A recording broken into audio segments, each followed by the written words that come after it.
Bonjour à tout le monde. Alors je vais profiter encore une fois de ce beau temps pour terminer cette vidéo du chapitre des probabilités dehors, hein. Alors ça va être un petit peu particulier puisque ce dont nous allons parler dans cette vidéo, ce n'est pas vraiment une propriété ou une formule, c'est plutôt une présentation qui nous est très utile pour beaucoup d'exercices de probabilité différents. Cette présentation-là, c'est une présentation en arbre de probabilité. Plus exactement, on va parler des arbres pondérés de probabilité, que peut-être quelques-uns parmi vous ont déjà fait au niveau du collège. C'est un schéma qui est tellement pratique, hein, pour résoudre certains exercices de probabilité que je pense qu'il était intéressant, important de faire une vidéo là-dessus. Donc on va faire une espèce d'exercice ensemble, et au fur et à mesure de cet exercice, eh bien, je vais détailler comment se fait un arbre de probabilité, et puis les règles qui régissent quand même ce principe-là. Bon, alors, on va commencer avec l'énoncé que je vais écrire au fur et à mesure, hein. Ça va être comme dans les petites vidéos que je vous avais fait avec des corrigés. Et vous écrivez au fur et à mesure. Alors, on va partir sur une agence de voyage.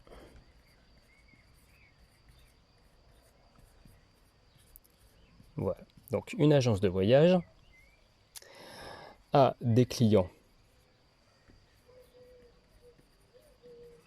qui partent en France ou à l'étranger.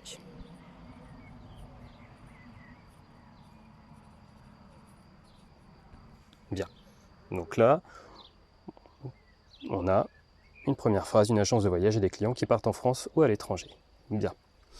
Alors maintenant, deuxième petite chose. 60% des clients partent en France.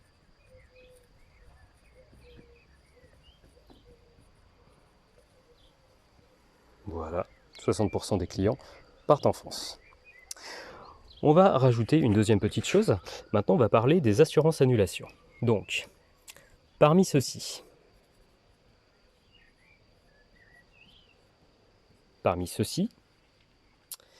40% souscrivent une assurance annulation.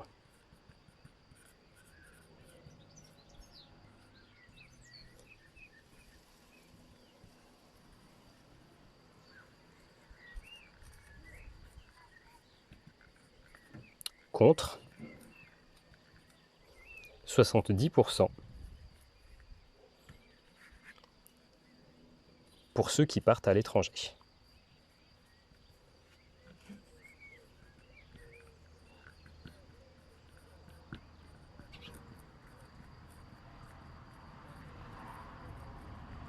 Donc, voilà l'énoncé de base. On a donc cette agence de voyage. Dans les clients, bien, on en a 60% qui partent en France. Parmi ceux qui partent en France, 40% souscrivent une assurance annulation. Et parmi ceux qui partent à l'étranger, eh bien, c'est 70% de ces clients qui souscrivent une assurance annulation. Donc voilà quelle est l'expérience aléatoire qu'on va réaliser, puisque pour l'instant, il n'y a pas de tirage qui a été expliqué. On choisit un dossier client au hasard. Et on regarde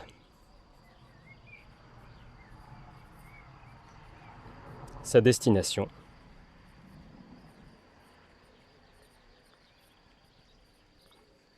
Puis,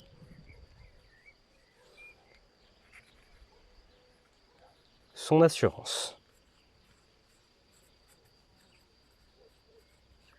Son assurance ou pas, hein, ça dépend s'il a souscrit une assurance ou pas.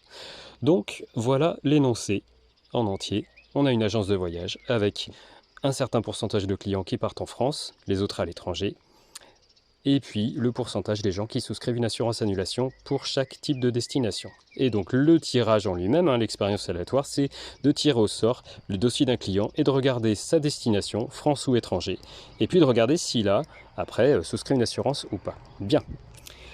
Alors, une question de départ assez classique dans ce genre d'énoncé-là serait, question 1, modéliser cette expérience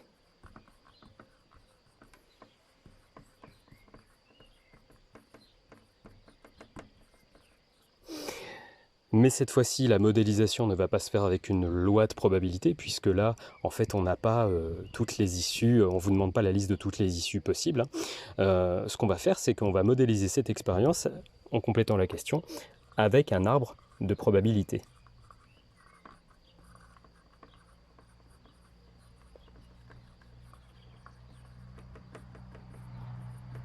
Bien. Alors, comment se fait un arbre de probabilité? Un arbre de probabilité, il y a plusieurs règles. Alors déjà, un arbre, numéro 1, première petite flèche à retenir, un arbre se lit toujours de gauche à droite.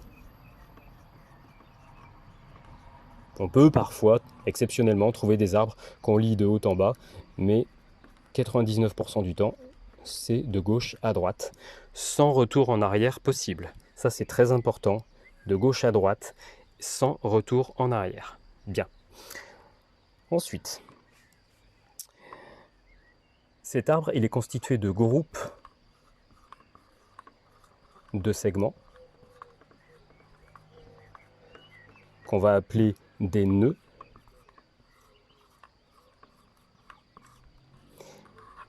Et les segments, j'ai oublié de le rajouter, les segments, on va appeler les branches.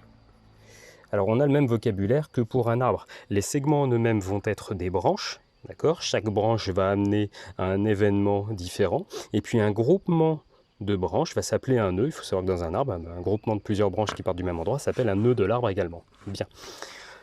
Voilà.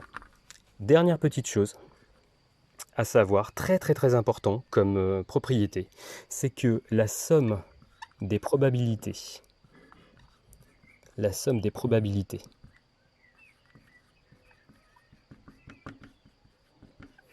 des branches d'un même nœud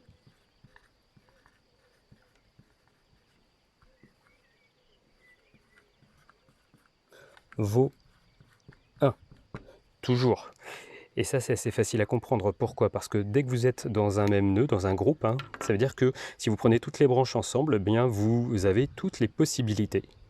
Et ça veut dire que si vous avez toutes les possibilités, la probabilité totale vaut donc forcément 1. Alors maintenant, un arbre, ça va se construire de façon chronologique, en fait.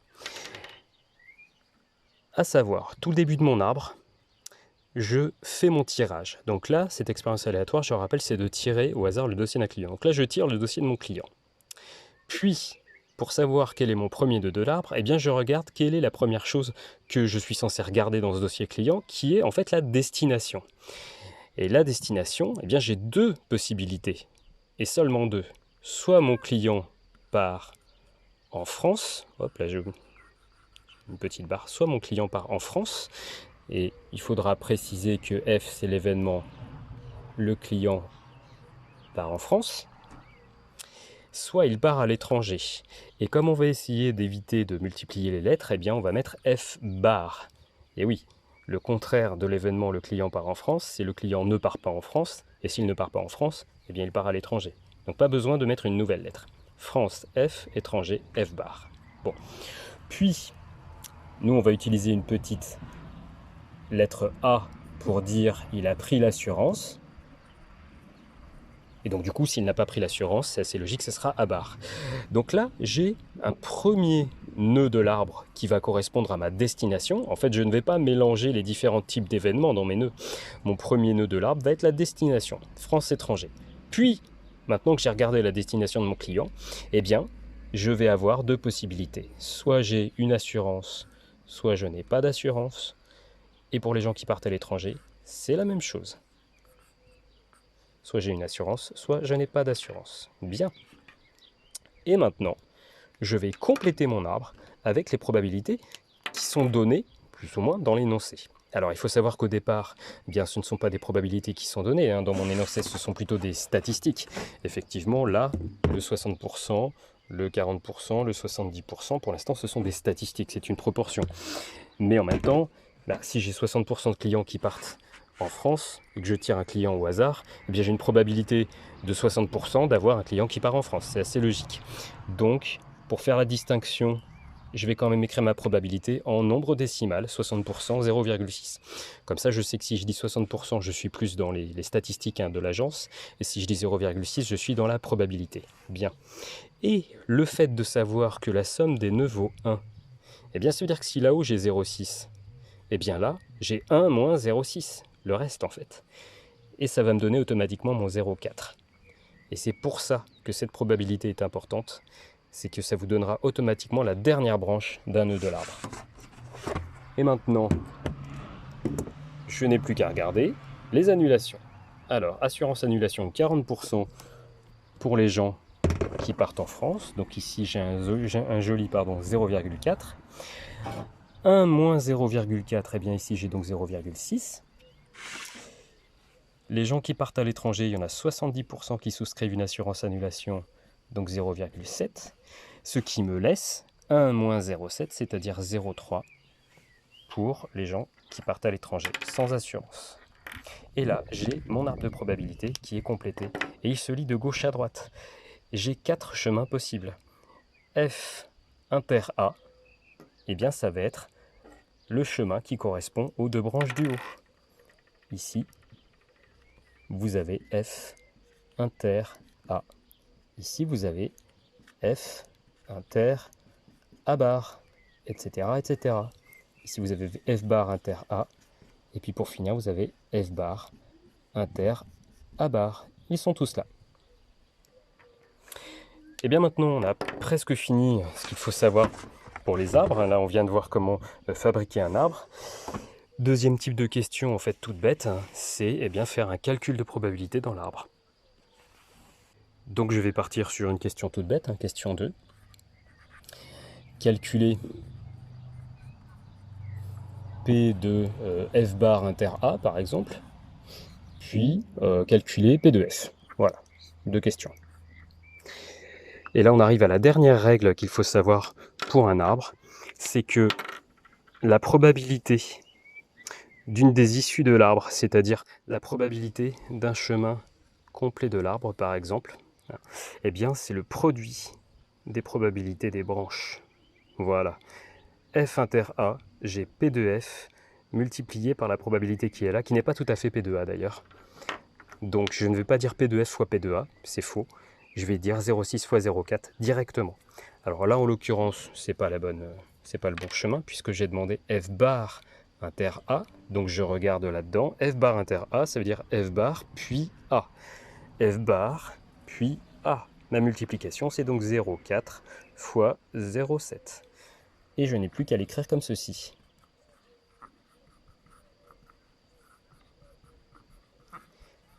Qui nous fait 0,28. J'insiste bien sur le fait qu'il ne faut pas écrire P de F bar fois P de A. Dans le cas d'un arbre de probabilité, ce n'est pas ça. D'ailleurs, la vraie notation pour ces branches-là, vous la verrez l'année prochaine, on appelle ça des probabilités conditionnelles. Maintenant, P de F, là c'est un petit peu différent. P de F, si vous regardez bien, eh bien il y a un seul endroit où il y a un F tout seul, P de F tout seul, le F il est là. Eh bien ça veut dire qu'en fait P de F c'est ici. Je n'ai pas besoin d'aller au bout de mon arbre. Donc P de F égale 0,6. Et puis tant qu'on y est, j'ai pas balayé toutes les possibilités, je vais rajouter P de A. Donc P de F 0,6, donc vous voyez qu'il peut y avoir des probabilités qui sont déjà directement données dans l'arbre. Et pour la dernière, P de A. Là, il faut faire un tout petit peu attention, puisque des A, vous en avez 2. Vous avez le A qui est ici, et vous avez le A qui est ici. Or, quand on vous dit P de A, en gros, quelle est la probabilité que le client choisi au hasard ait pris une assurance annulation? On se fiche un petit peu de sa destination à ce client. On veut juste savoir s'il a pris une assurance. Donc, ce qui veut dire qu'en fait, on n'a pas à distinguer les 2 A qui sont là. Il faut qu'on les prenne tous les 2. C'est-à-dire qu'en fait, cette probabilité, eh bien, ça va être la somme des probabilités de toutes les issues qui contiennent A. C'est-à-dire, si vous voulez, d'un point de vue visuel, il faut prendre tous les chemins qui arrivent à A, tous, et pour chacun de ces chemins, faire la multiplication des probabilités des branches. Donc là, dans l'ordre, premier chemin qui mène à A, ça va être 0,6 fois 0,4,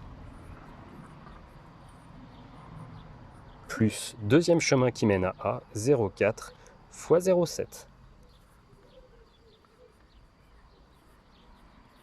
Ce qui nous fait, donc 0,6 fois 0,4, 0,24, plus 0,4 fois 0,7, 0,28, ce qui nous fait au final 0,52. C'est-à-dire qu'en fait, dans cette agence en particulier, si vous prenez le dossier d'un client au hasard, vous avez une probabilité de 0,52 que ce client ait pris une assurance, c'est-à-dire 52% de chance. Et on a à peu près tout ce qu'il faut savoir au niveau des arbres. Les intersections, ce sont en fait directement des chemins de l'arbre. Et pour la réunion, si je vous avais demandé P2F union A, eh bien on utilise notre formule de P2A union B qu'on a vue dans la vidéo précédente. Et voilà, ça clôt notre partie leçon des probabilités. Bonne journée à tout le monde!